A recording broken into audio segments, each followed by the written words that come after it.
The prologue of Zarathustra really does pack a lot of highlights in, which are further explored in the further parts of the book, which are further expanded upon. But in the prologue, he really hits most of the main points he would want to make. We've started seeing the transitions of Zarathustra, how he goes from settled life to the cave, 10 years of solitude, age 40, he comes out from the cave, going through transitions there, the prayer to the sun, a more beatific kind of Zarathustra, becomes more cynical through experience. He goes into the forest and meets there the saint, and the saint is some kind of ultra-Christian worshipper, and Zarathustra only speaks mildly of the death of God to himself rather than to the saint. He has nothing further to say to the saint about God and theology, and would rather depart from the saint than be infected by the saint's monotheism.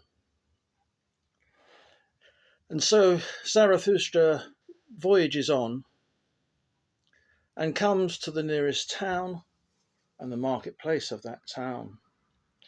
And where Nietzsche tells us, the narrator tells us, that the town is awaiting a performance by the rope dancer or the tightrope walker.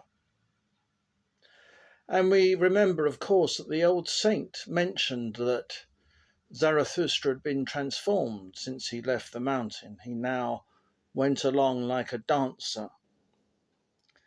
And we know that the dancer, symbol of creativity, is highly important to Nietzsche's philosophy. As he says, he would only believe in a God who could dance. And so the key symbol of the rope dancer is vitally important here, and of course the rope itself as something between two transition points. So the scene is set here for the next important point to be made by Zarathustra. We've had the death of God, and now we have the Superman. So very quickly, Nietzsche is getting into the main points of his philosophy via his mouthpiece, Zarathustra. And so after the prayer to the sun, this is the next important, vitally important speech by Zarathustra. And we'll just play the beginning part here on the Superman. I teach you the Superman. Man is something that is to be surpassed. What have ye done to surpass man? All beings hitherto have created something beyond themselves, and ye want to be the ebb of that great tide, and would rather go back to the beast than surpass man. What is the ape to man? A laughingstock, a thing of shame, and just the same shall man be to the Superman, a laughingstock, a thing of shame. Ye have made your way from the worm to man, and much within you is still worm. Once were ye apes, and even yet man is more of an ape than any of the apes. Even the wisest among you is only a disharmony and a hybrid of plant and phantom. But do I bid you become phantoms or plants? Lo, I teach you the Superman. So we'll just end there. The first part of that speech is vitally important. It introduces, obviously, the concept of the Superman. And we see here that Zarathustra virtually gate crashes this performance of the rope dancer. Before the rope dancer appears, there's a crowd there waiting to see the rope dancer, and Zarathustra crashes into them and gives this rambunctious speech about the Superman, no doubt going way over their heads. And it's the cup overflowing of his wisdom, the wisdom he has gathered while in the cave for 10 years, and now it's coming out in a deluge at a probably quite mystified audience, as we will see. But the speech is there in all its classic shape and form, and its great acclamation of the Superman. And we can see quite easily what the Superman is at this point in the book. The Superman here is definitely a kind of evolutionary idea. It's quite an amazing philosophical idea, actually, is looking at the idea of evolution way beyond Darwin,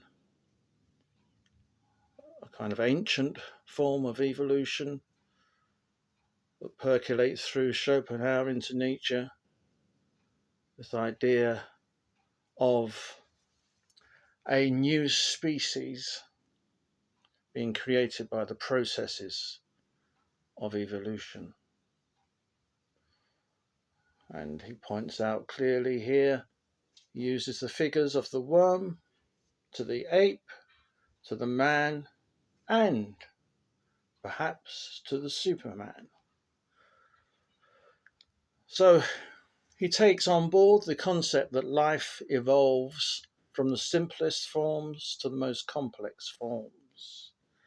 And he says, with some quite brilliant turn, that perhaps hadn't been thoroughly investigated in philosophy, that mankind is not the epitome of existence. Mankind is just a rung on the ladder. And there are other steps beyond man, and he will call them the Superman. This is not necessarily, at this point in this speech, a mystical idea, a religious idea, mythological idea. No, this is a straightforwardly scientific idea. There will be an evolving human superhuman, an evolved being who will be to man what man is to the ape, much more highly evolved. And of course, there are all sorts of eugenic type of implications here, but Nietzsche is not necessarily just implying a eugenic. He is actually saying that the Superman will be a new species. And usually that entails not being able to breed with other species. The Superman will not be able to breed with the humans. It will be a new, distinct species. We see that Nietzsche mentions that the wisest among men so far have only been a mixture of plant and phantom. And from other references in his work, we see that he's referring here to scientists and philosophers, and particularly, say, Kant, that the best that humanity has had to offer has been really quite thin stuff compared to what the Superman will bring before us. Something far more grand and far more mind-blowing, shall we say. In fact, we probably cannot fully conceptualize the Superman in the way that the ape could probably not fully conceptualize the human, and the worm not the ape, and so on and so forth. We might mention here again, we prefer the term Superman as translated in Common, Thomas Common's version. This is really the best translation of the Übermensch in German. It was, the term Superman, Übermensch, was not a new term. It was in German culture and literature way before Nietzsche, and was always translated as Superman or superhuman or supermen in English. No need for any other translation. Kaufman, unfortunately, with his political bias, changed the very useful Superman to Overman in his translations. And as he stated in his book on Nietzsche, he admitted he did this because Superman, for him, smacked of Nazism and the Third Reich and the rest. And also, of course, the word has connotations with superiority, Superman superiority. Whereas Overman has that kind of belt and braces, dull overalls type of approach, which unfortunately is followed by some misguided people.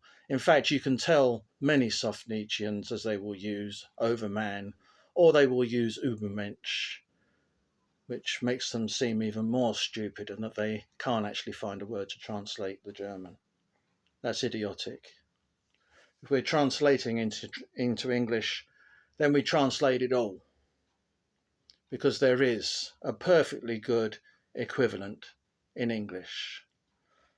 And indeed, it's an important point in a Nietzschean sense also, because English has a rather rich vocabulary, and so is able to have words with the sense of over and words with the sense of super. And of course, words with super tend to be more superlative, literally, than words with over, which tends to be more middling.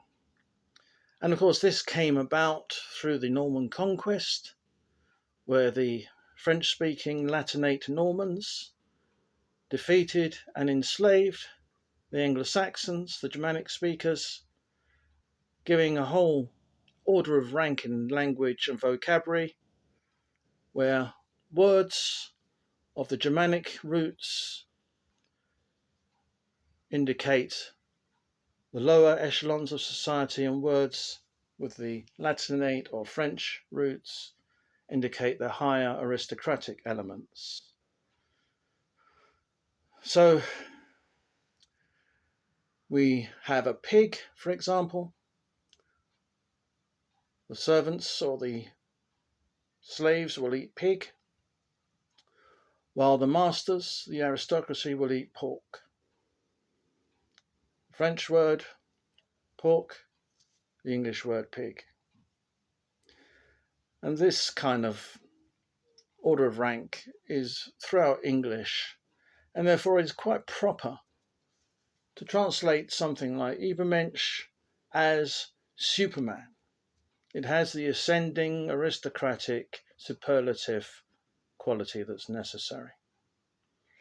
So to put that to bed here, Superman, supermen, superhuman, these are the forms that we can use translating Nietzsche's Superman in Thus Spake Zarathustra.